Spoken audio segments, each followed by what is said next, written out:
नमस्कार दोस्तों, स्वागत है आपका हमारे चैनल में। आइए दोस्तों, आगे के एक्ट्स को हम देखते हैं। दोस्तों, 1781 के संशोधन अधिनियम के बाद 1784 का पिट्स इंडिया एक्ट आया। इस एक्ट में कुछ इम्पोर्टेंट पॉइंट इस तरह से थे। इसने कंपनी के राजनीतिक और वाणिज्यिक कार्यों को अलग अलग कर दिया। संसदीय नियंत्रण को और बढ़ाया गया। इसके लिए बोर्ड ऑफ कंट्रोल का गठन हुआ। इसमें 6 सदस्य थे, जिसमें ब्रिटिश संसद के एक सदस्य को इसका अध्यक्ष बनाया गया और इस बोर्ड को कंपनी का पूर्ण अधिकार दिया गया। इस प्रकार द्वैध शासन की व्यवस्था का आरंभ किया गया। गवर्नर जनरल के अधिकारों में वृद्धि की गई। कार्यकारी परिषद में सदस्यों की संख्या 4 से घटाकर 3 कर दी गई। इसका मतलब कि अगर गवर्नर जनरल को किसी भी विधेयक को पारित करने के लिए सिर्फ एक सदस्य के समर्थन की आवश्यकता थी। उसके बाद 1786 का संशोधन अधिनियम आया। इसे लॉर्ड कॉर्नवालिस के लिए बनाया गया था। लॉर्ड कॉर्नवालिस को जब कहा गया कि आप जाइए गवर्नर जनरल भारत के लिए, तो फिर उसने वो पद स्वीकार करने के लिए 2 शर्तें रखी।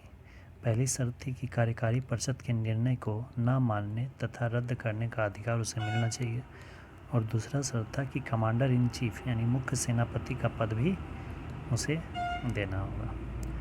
तो ये एक्ट, उसकी शर्तें मान ली गई और ये एक्ट बना दिया गया। उसके बाद 1793 का चार्टर एक्ट आया। इसमें कॉर्नवालिस को दी गई शक्तियों को भविष्य के सभी गवर्नर जनरल के लिए विस्तारित कर दिया गया कि अब से जो भी गवर्नर जनरल आएगा सबको वो शक्तियाँ मिलेगी जो कॉर्नवालिस को दी गई थी।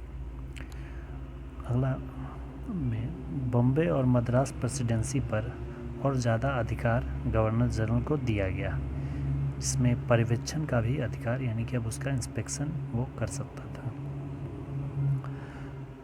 नेक्स्ट है, बोर्ड ऑफ कंट्रोल के सदस्यों तथा कर्मचारियों को भारतीय राजस्व से ही वेतन भुगतान दिया जाने लगा। भारत पर व्यापार के एकाधिकार को अगले 20 वर्षों के लिए बढ़ाया गया। अब देखिए दोस्तों, 1793 में बढ़ा दिया गया 20 वर्षों के लिए। तब 1793 के 20 साल बाद कितना आएगा? 1813। तो यहाँ से आपको याद करने की ज़रूरत नहीं पड़ेगी, यहाँ से आप 20-20 साल जोड़ते जाएंगे, आगे भी उसी तरह से है। ये 1793 के बाद फिर 1813 का चार्टर एक्ट आया। ये काफ़ी इम्पोर्टेंट है दोस्तों, इससे बहुत प्रश्न पूछे गए हैं।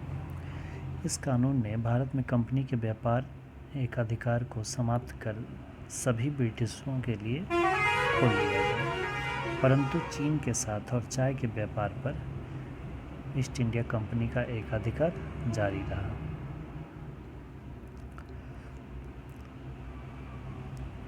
इसी एक्ट में ईसाई मिशनरियों को भारत आकर लोगों को प्रबुद्ध करने की अनुमति, यानी कि अपने धर्म का प्रचार करने की अनुमति दी गई। पश्चिमी शिक्षा के प्रचार प्रसार की व्यवस्था की गई, और जिसके लिए प्रति वर्ष 1 लाख रुपए का व्यय करने का कानून बनाया गया। स्थानीय सरकारों को व्यक्तियों पर कर लगाने का अधिकार दिया गया। कंपनी के शासन को पुनः 20 वर्षों के लिए बढ़ा दिया गया। अब देखिए दोस्तों, 20 वर्ष के लिए फिर बढ़ा दिया गया। तो अब 1813 के बाद 20 साल बाद 1833, फिर 1833 का चार्टर अधिनियम आया।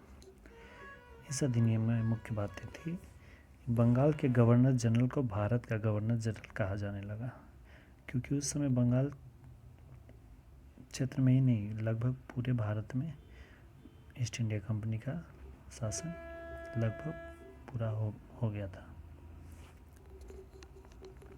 व्यापारिक एकाधिकार को पूरी तरह समाप्त कर दिया गया। जो ईस्ट इंडिया कंपनी का जो व्यापारिक एकाधिकार था चीन और चाय के व्यापार पर, तो उसे भी ख़त्म कर दिया गया। जितने भी थे ब्रिटिश लोग, वो सब चीन के साथ और चाय का व्यापार कर सकते थे।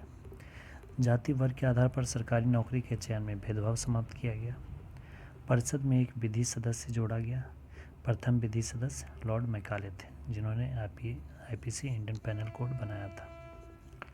शासन को पुनः 20 वर्षों के लिए बढ़ाया गया।